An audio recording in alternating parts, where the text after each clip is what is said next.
Hello everyone. तो guys आज हम डिस्कस करने जा रहे हैं important historical and tourist destination of Jammu province. तो सबसे पहले हमने जम्मू स्टार्ट किया है और इसमें हमने फर्स्ट पार्ट में कुछ important tourist and historical destinations पढ़ी हैं। तो आज ये हमारा सेकंड पार्ट है। तो कुछ इंपॉर्टेंट डेस्टिनेशंस रह गई थी फर्स्ट पार्ट में, वो हम इस वीडियो में कवर कर रहे हैं सेकेंड पार्ट में। तो गाइस चलिए स्टार्ट करते हैं हमारी historical and tourist destination of Jammu province. तो ये हमारा सेकेंड पार्ट। अगर आपने फर्स्ट पार्ट नहीं देखा तो आप प्लेलिस्ट में जाके वहाँ फर्स्ट पार्ट देख लीजिए, उसके बाद ये सेकंड पार्ट है। तो सेकंड पार्ट में देखते हैं सबसे पहले हमारी क्या है, पीर खो। तो पीर खो क्या है ये देख लेते हैं। इसको हम एक नाम और से भी बुलाते हैं, क्या बोलते हैं, जामवत केव। तो पीर खो को क्या बुलाते हैं, जामवत केव। तो एग्जामिनेशन में इस तरह से भी आ सकता है, which of the following is known as Jamvat cave.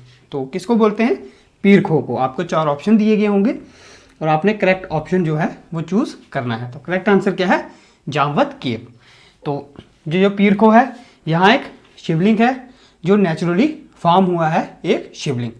तो यहाँ पे एक पीर थे, जोगी गरीब दास, उनका नाम था जोगी गरीब दास।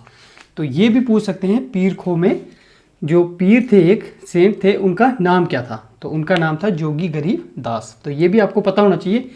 वो यहाँ पे आए, यहाँ पे रहे कुछ देर और उसी के वजह से इस जगह का नाम पड़ गया पीर खो। तो जो खो है, खो को क्या बोलते हैं हम, खो को हम बोलते हैं केव। तो ये क्या आ गई, पीर की केव। तो जो पीर थे जोगी गरीब दास, वो यहाँ पे रहे, उसकी वजह से इस जगह का नाम जो गुफा है, केव है, इसका नाम पड़ गया पीर खो। खो मतलब क्या हो गया, केव। तो इसको एक नाम और से भी बुलाते हैं, जामवत केव से। और जो पीर थे उनका नाम था जोगी गरीब दास। तो ये चीज़ें इंपॉर्टेंट आपको पता होनी चाहिए पीर खो के बारे में। और इन्हीं में से पूछ सकते हैं एग्जाम में, अगर पीर खो के बारे में आया तो यही 3 चीज़ें आपसे पूछ सकते हैं। तो गैस नेक्स्ट देखते हैं। नेक्स्ट है नंगाली साहिब। तो आप सब लोग जानते होंगे, बहुत मशहूर जगह है, आप सब ने नाम भी सुना होगा। गुरुद्वारा है बहुत बड़ा नंगाली साहब पुंछ में। तो इसके बारे में कुछ इंपॉर्टेंट पढ़ लेते हैं एग्जाम पॉइंट ऑफ व्यू से। तो आपको पता तो सबको होता है लोकेशन के बारे में, ये जगह कहाँ है, पर वो इतनी इंपॉर्टेंट नहीं है। कुछ इंपॉर्टेंट कंसेप्ट जो हैं वो हम देख लेते हैं क्या क्या हैं। नंगाली साहब जो गुरुद्वारा है, ये सिचुएटेड है लेफ्ट बैंक ऑफ द्रुंगली नाला। अब ये बहुत ही इंपॉर्टेंट है। ये जो नाला का नेम है द्रुंगली नाला, ये बहुत ही इंपॉर्टेंट है। ये पूछ सकते हैं, 4 ऑप्शन दे देंगे। नंगाली साहब is situated on the left bank of which नाला।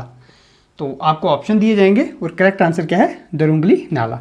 अब इसमें एक चीज़ और इंपॉर्टेंट कंसेप्ट है, वो आपको ध्यान में रखना होगा कि ये यहाँ है लेफ्ट बैंक। अब यहाँ पे आपको ये चीज़ याद होनी चाहिए कि लेफ्ट बैंक है, लेफ्ट साइड है, ये आपको पता होना चाहिए। द्रुंगली नाला के लेफ्ट बैंक में है नंगाली साहिब। इसके बाद ये जो गुरुद्वारा था नंगाली साहिब का, इसको बनाया था संत भाई मेला सिंह जी ने। तो ये भी इंपॉर्टेंट है, नंगाली साहिब किसने बनाया था, आपको 4 ऑप्शन आ जाएंगे। तो करेक्ट आंसर क्या है, संत भाई मेला सिंह जी। और कब बनाया था, 1803 में। तो ये बहुत इंपॉर्टेंट है, संत भाई मेला सिंह जी कब बनाया था, 1803 में। तो इसके बाद नेक्स्ट एक और इम्पॉर्टेंट चीज़ जो इसके लिए है, नंगाली साहब से रिलेटेड है, वो है कि नंगाली साहिब गुरुद्वारा को हम एक और नाम से बुलाते हैं। वो क्या नाम है, जटियां दा डेरा। तो नंगाली साहब को एक और नाम से बुलाया जाता है, जटियां दा डेरा नाम से इसको बुलाया जाता है। देख लेते हैं क्या इंपॉर्टेंट है नंगाली साहब से। सबसे पहले लेफ्ट बैंक ऑफ द्रुंगली नाला कहाँ सिचुएटेड है, ये आपको पता होना चाहिए। उसके बाद ये गुरुद्वारे को एस्टैब्लिश किया था संत भाई मेला सिंह जी ने 1803 में। 2 पॉइंट आ गए। और थर्ड पॉइंट इंपॉर्टेंट है, इसको हम और क्या बोलते हैं, जटियां दा डेरा। तो ये 3 चीज़ें इंपॉर्टेंट है। नंगाली साहब कहाँ है, पुंछ में है। तो ये चीज़ें बहुत इंपॉर्टेंट है नंगाली साहिब से। तो आपको एग्जाम पॉइंट ऑफ व्यू से पढ़ना है कौन कौन सी चीज़ें इंपॉर्टेंट है। अब आप इतना पढ़ लोगे नंगाली साहब पुंछ में है, वो एग्जाम में आपको ये कभी भी नहीं आएगा कि नंगाली साहब कहाँ है, क्योंकि बहुत ही फेमस जगह है, ये आपको डिस्ट्रिक्ट नहीं पूछेंगे। आपको यही पूछ सकते हैं, कौन सा रिवर पूछ सकते हैं, किसने बनाया, एस्टेब्लिश किया है वो पूछ सकते हैं, या इसका दूसरा नाम क्या है ये भी आपसे पूछ सकते हैं। गाइस नेक्स्ट है हमारा सुकराला माता। तो ये भी बहुत मशहूर श्राइन है। तो सुकराला माता तो कठुआ में है, इसके बारे में देख लेते हैं क्या है। जो श्राइन है it is dedicated to goddess Sukrala देवी।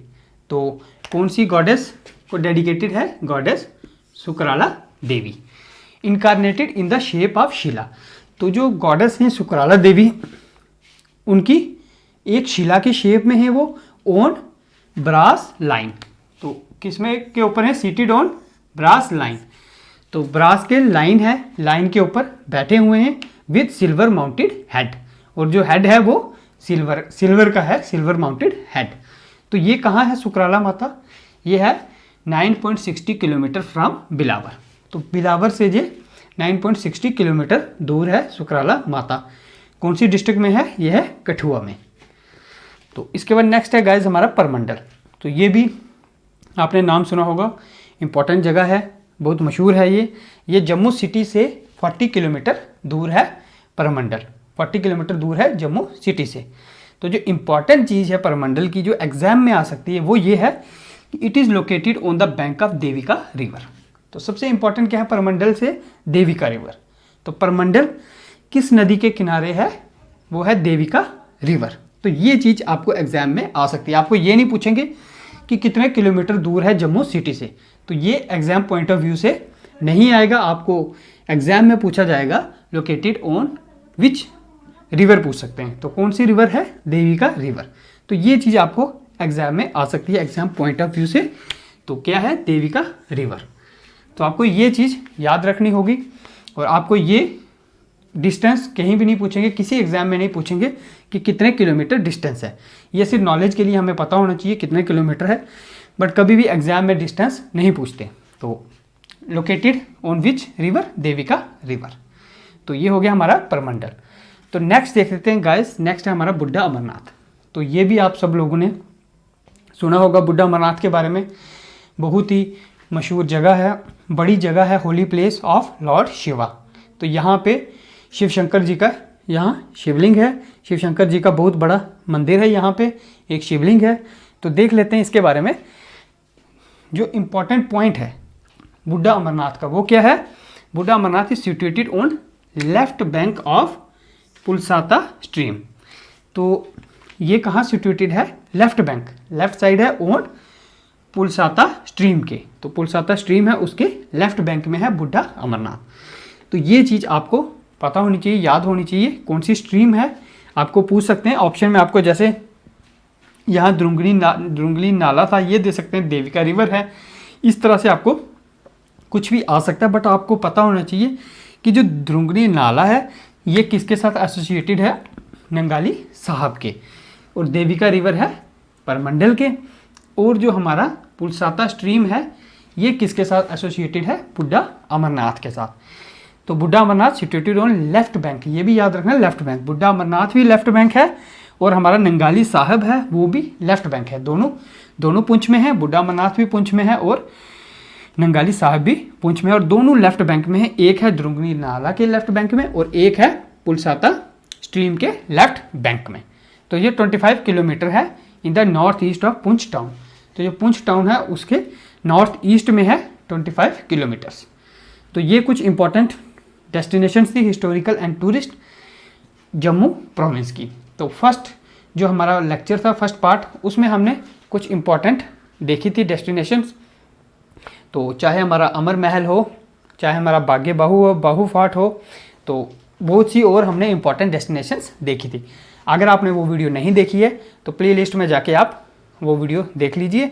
और उसके बाद कुछ इंपॉर्टेंट बची हुई थी जो वो आज इस लेक्चर में हमने कवर की, जो कि हमने पीर खो पढ़ा, उसके बाद नंगाली साहिब पढ़ लिया, हमने सुकराला माता पढ़ लिया, परमंडल पढ़ लिया और बुड्ढा अमरनाथ पढ़ लिया। ये जो भी इंपॉर्टेंट जो टूरिस्ट डेस्टिनेशन थी, जो एग्जाम पॉइंट ऑफ व्यू से हमें इनमें से कुछ पूछा जा सकता, वो सब मैंने डिस्कस कर ली हैं जम्मू प्रोविंस की। तो अब नेक्स्ट लेक्चर में हम देखेंगे कश्मीर प्रोविंस में चलेंगे, और कश्मीर प्रोविंस की जो important historical and tourist destinations हैं वो सब हम कवर करेंगे नेक्स्ट लेक्चर में। तो आई होप आपको ये सब समझ आ गया होगा अच्छे से, और आप इसको नोट भी कर सकते हैं नोटबुक में, वीडियो को पॉज करके आप सब नोट कर सकते हैं। तो गाइस आई होप आपको ये लेक्चर पसंद आया होगा। तो अगर लेक्चर अच्छा लगा है तो लेक्चर को लाइक कीजिएगा, और अगर कोई डाउट है तो आप कमेंट करके पूछ सकते हैं। कुछ भी इशू हो, कुछ भी डाउट हो, आप नीचे कमेंट सेक्शन में आराम से आप पूछ सकते हैं कमेंट करके। तो चैनल पे नए हैं गाइस तो चैनल को सब्सक्राइब कर दीजिएगा, बेल आइकन को प्रेस कर दें, साथ में जो बेल आइकन है उसको प्रेस करने से आपको ये बेनिफिट होगा कि जब भी वीडियो अपलोड होगी आपको नोटिफिकेशन बार पे नोटिफिकेशन आ जाएगा कि जेके स्टडी हॉटस्पॉट चैनल पे वीडियो अपलोड हो गई है।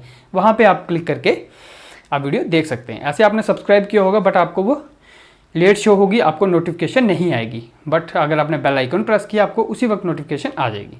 तो guys thank you, have a nice day.